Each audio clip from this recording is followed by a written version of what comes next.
eu dei férias pra Natália. E aí, no meio das férias, eu decidi fazer um canal no YouTube.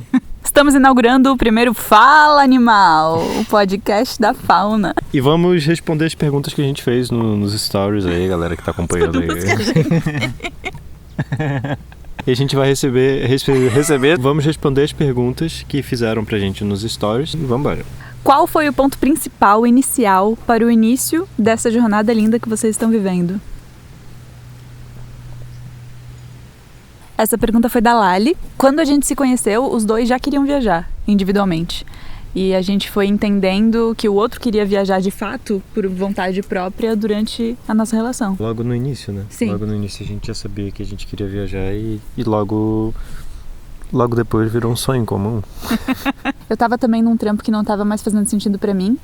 E saí desse trampo e fui pra outro trampo que também eu saí super rápido, fiquei tipo um mês e pouco.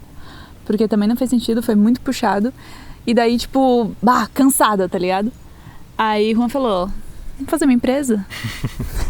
E aí nasceu a Fauna, no ano passado. Quando a Fauna nasceu, a gente já sabia que a ideia seria viajar com ela. A ideia era fazer uma empresa. Na verdade, a gente não chama ela muito de empresa, né? Porque é uma coisa meio institucional. Acho que foi isso, foi tipo juntando o desejo dos dois com fazer isso possível e ver que poderia ser possível com as coisas que a gente faz e gosta de fazer.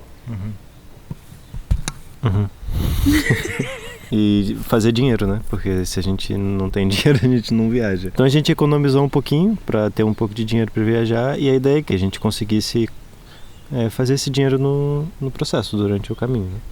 E não tá acontecendo. Socorro, mãe! Próxima! A segunda pergunta é: por que foram no inverno? Da Thaís. E essa é uma ótima pergunta. Juan, por que fomos no inverno? A ideia mesmo era sair no verão, né? A gente ficou esperando a formatura da Nath e logo depois foi tudo assim, entregar a casa. E aí teve o rolê também das identidades, que foi um trampo de fazer, encontrar outro lugar pra ficar. Se a gente esperasse, a gente não sairia nunca. E daí a gente meio que cagou pra essa parte do planejamento que considera o tempo climático. A gente foi pro sul no inverno, né? Em lugares que as pessoas perguntaram, mano, o que vocês estão fazendo aqui no inverno? Se a gente esperasse mais um tempo, ia ficar um olhando pra cara do outro, porque já tinha vencido o contrato da casa. Então, tipo, não foi só minha culpa. Foi culpa dele. Mas nós vimos também leões marinhos, né? Gelo, O gelo balde, pra cacete, quase morremos de frio. Se não dá pra ir em condições ideais, vai nas não ideais mesmo. Agora a terceira pergunta do nosso querido Daniel. Que sucedeu com a compu que sofreu corto-circuito? I want the chisme. Mas foi um rolo, porque assim, a gente tava numa cidade do interior e deu uma tempestade de vento e deu um curto-circuito e o meu PC morreu. E tava rolou tempestade por alguns dias. Então a gente não conseguia consertar o computador. Juan até tentou consertar por vários dias, mas tem coisas que ele não dá conta e daí precisa levar para uma assistência técnica. E como era uma cidade de interior, não tinha nenhuma assistência técnica. A gente ficou mais de uma semana editando vídeo no celular. Sim. Isso tava no finalzinho, assim, do tempo que a gente ia ficar nesse lugar, que era em Necochea, na Argentina.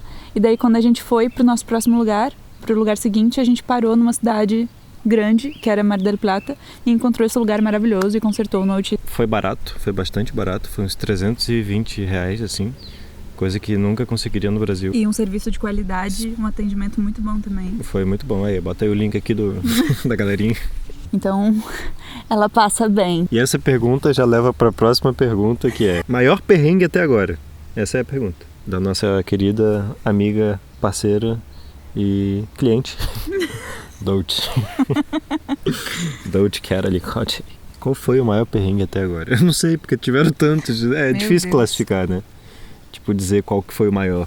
Foram muitos mesmo, assim, nos 3 primeiros meses dessa viagem foi tipo perrengue atrás de perrengue. Às vezes eram pequenas coisas difíceis acontecendo uma depois da outra que a gente ficava, mano, não era pra gente estar viajando? Mas o maior, eu fico entre 2. O primeiro foi quando a gente foi do Uruguai até a Argentina pela balsa. A gente chegou na Argentina sem internet, 100 pesos argentinos. Eu tava menstruada, eu tava muito mal. O meu pé tava sangrando de calo, assim. Quer dizer, tinha sangrado e daí eu tava só com calo, tava doendo muito andar. Então a gente chegou na Argentina nessas condições e foi tipo um sufoco, porque a gente tava com fome ainda. Então imagina, você chega num novo país, não tem o dinheiro local, não sabe pra onde vai, não tem um lugar seguro pra ir, não tem como ter internet, não tem como se comunicar e você tá mal. A gente achou um lugar que tinha Wi-Fi e eu fiquei com as 4 mochilas paradinha, sentadinha na parte de fora de um Starbucks. A gente conseguiu acessar a internet do Starbucks. E Juan foi sacar dinheiro pela Western Union, que a gente já tinha enviado, pelo menos isso a gente tinha feito, e comprar um chip. Dali a gente começou a mandar mensagem para Airbnb e hostel, e aí a gente conseguiu um Airbnb logo depois. E o outro foi numa situação bem chata que a gente passou recentemente, no nosso Airbnb em Santiago. A gente chegou no lugar para fazer o check-in, que era um condomínio, e os anfitriões não respondiam há horas.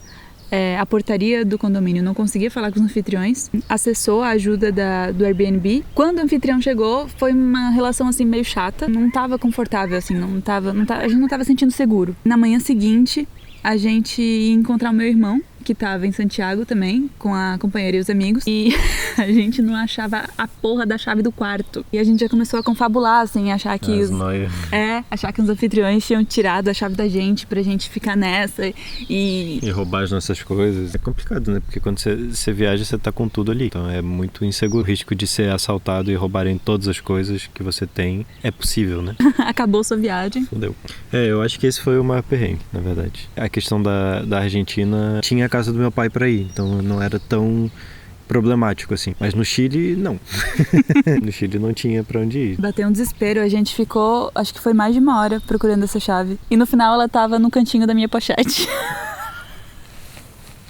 Eu acho que o maior perrengue mesmo foi esse, tua situação emocional. Em relação à viagem, foi o que mais balançou a viagem de acabar. A gente não pode não botar isso, né? Era visível que eu não tava bem, já antes de viajar. Acho que isso é importante, né? Em algum momento específico, entendi que eu precisava de ajuda profissional. Não é diagnosticada tipo, é depressão X, mas é depressão, né? Agora eu já tô bem melhor. Isso afetou muito, muito, muito os 3 primeiros meses da viagem. Como uma fênix, Natália Albino sai das cinzas e é uma nova mulher. Um novo ser humano. A próxima pergunta, que também é da Chiara, quando vocês voltam? E é muito engraçada essa pergunta, porque a gente trabalha com a Chiara, né? A gente faz os materiais audiovisuais e fotos dela. E acho que ela tá sentindo falta. E é bom, né? Dar um... Sim. Tipo... A gente faz um bom trabalho, né? É o orgulhinho do nosso trabalho, né? A 7ª pergunta... A gente só passa por essa pergunta, não responde. Quando que a gente volta, amor? A gente não sabe quando volta. Me desculpa, Chiara. Desde que a gente saiu, todos os meses a gente pensou que ia voltar. Pergunta do meu cunhadão, Natan. Qual foi o lugar mais fácil? Acho que o lugar mais fácil tá sendo o Chile. A gente saiu do inverno na Argentina ainda, mas o lugar que a gente estava pagando caro e o lugar não era muito interessante, assim, não era muito legal. Vai vir um vídeo sobre esse lugar também, então vocês vão conhecer bem. A gente tava só trabalhando e só focado em, tipo, descansar, ficar bem, sabe? Melhorar e fazer os trampos atrasados e planejar a viagem sem sair muito, sem gastar muito dinheiro, porque o peso argentino tava ficando cada vez mais caro pra gente. Também tem isso, que o peso tava ficando muito mais caro. E aí a gente não... Começou a lentilha e arroz e ovo. Foi isso. E sopa. E é doido, né? Porque, por exemplo, Buenos Aires era a única cidade em que nós dois já tínhamos ido juntos. Né? E Juan conhece super bem, já morou um tempo lá. Só que não foi a cidade mais fácil. Porque, enfim, a gente espera fazer um vídeo sobre isso, sobre esse momento da Argentina, que tá um pouco difícil. E outro lugar fácil também, além do Chile, foi a Casa Abierta. Tem Worldpackers que a gente pega e que a gente tem muita sorte. E às vezes a gente pega tipo um lugar legal, com pessoas legais. Às vezes o trampo pode ser pesado? Pode ser. Mas as outras coisas acabam compensando, né? Foi em Mar Chiquita, na Argentina. Também foi fácil, apesar de eu ainda estar malzinha naquela época. Eu acho que aqui tem essa diferença que você tá curtindo mais, assim. Você tá conseguindo desfrutar mais da viagem. E lá, pessoas muito legais que a gente tava mesmo. E uma vibe muito, muito gostosa, assim. Só em relação ao frio, não dá pra curtir tanto, né? Você não consegue, você não tem muita vontade de estar aqui, por exemplo, assim. A gente tirou a roupa, foi quando? Foi aqui no Chile, eu acho, né? Primeira vez que a gente tirou os casacos, porque era todo dia que tomava banho e botava o casaco. Porque não tinha... Sim, e o casaco, no caso, quer dizer, tipo, 4 camadas de roupa. Faz aproveitar mais, né? Sim. A Thaís estava certa, não viagem no inverno. Depende muito da experiência pessoal, né? Tipo, não é só a cidade ou o país. Eu acho que o Chile tá sendo uma bênção pra gente, assim... Desde o início, né? Desde o primeiro dia. Desde o início. Menos o Airbnb. Menos o perrengue. E Cássia perguntou como tá sendo a World Packers e dicas. Cara, assim, ó, sinceramente, se a gente não tivesse um plano da World Packers, essa viagem não estaria sendo possível, ou se estivesse, estaria sendo, tipo, outra coisa. Eu acho que não estaria sendo possível.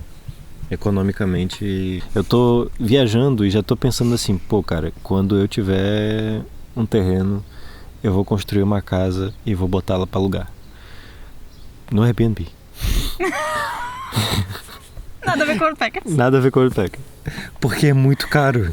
É muito caro alugar um lugar pra ficar em outro país. Eu não sei se é a coisa mais cara, mas eu acho que é tá ali. Hospedagem? Hospedagem. Acho que é a coisa mais cara. Comer você consegue ter umas opções mais baratas de comida. Pra morar, não. A mais barata sempre é muito caro. E o fato do World Packers ser uma troca faz com que seja possível. Pode falar? Dá-lhe. Eu não acho que é maravilhoso, pra ser honesto. Tem algumas questões que eu não concordo, como, por exemplo, o termo voluntariado. Eu não acho que seja um voluntariado. Eu acho que é uma troca de trabalho. A palavra voluntariado tem um sentido um pouco diferente. Faz com que seja possível, se você não tem muitos R$1.000, faz com que você consiga viajar e não gastar. Mas você tá pagando. As horas que você está trabalhando estão sendo recompensadas com a hospedagem. Com hospedagem e às vezes com alimentação também. E às vezes é uma sorte como aqui, que eles dão praticamente tudo que a gente precisa. Não é que vai ser sempre legal, é que tem a possibilidade de ser muito massa. Então, assim, você ganha hospedagem, que é a coisa mais cara. Às vezes você ganha alimentação também. E você ganha a troca cultural de uma família, sabe? Ou de um hostel, ou de...